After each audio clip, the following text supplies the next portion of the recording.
Hello guys, mag-open tag parcel. Kung regalo kasha among wedding guys, mo ni akong gi-order.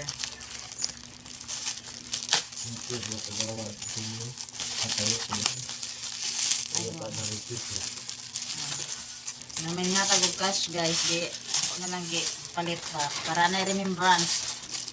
Di wedding gift gyapon ni. 3 in 1. Canadian fully garterized bedsheet.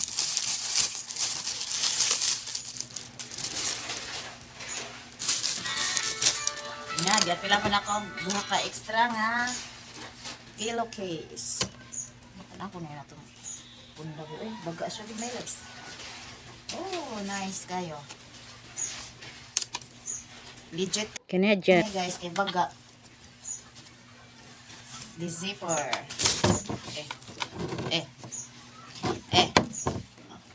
Ang kuan.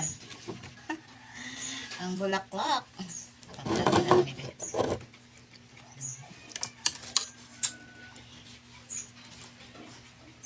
Bali, upat ni siya ka punda.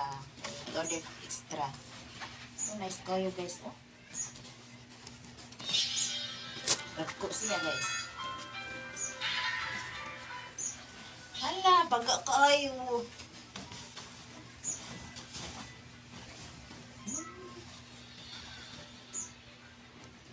Kanindot. Oh, ay, kamalas.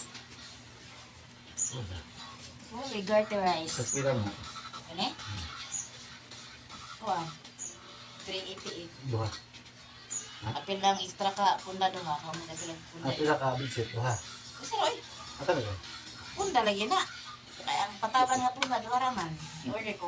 Extra ang punda doon ha. Kuha niya siya maka extra. 90 pesos. Pero sulit kay kuan. Legit siya. Canadian. Siya. Pilipinas. Uy, Canadian eh. Order kag bedsheet. Canadian.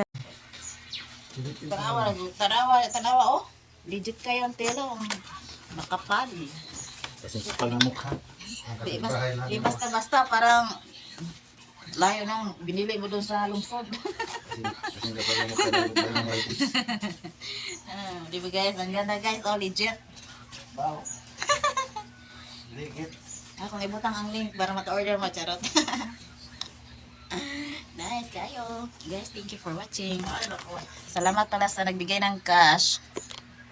Ito na, binili ko na ng bedsheet para may remembrance. Salamat, Kagawad. Agad, Catherine.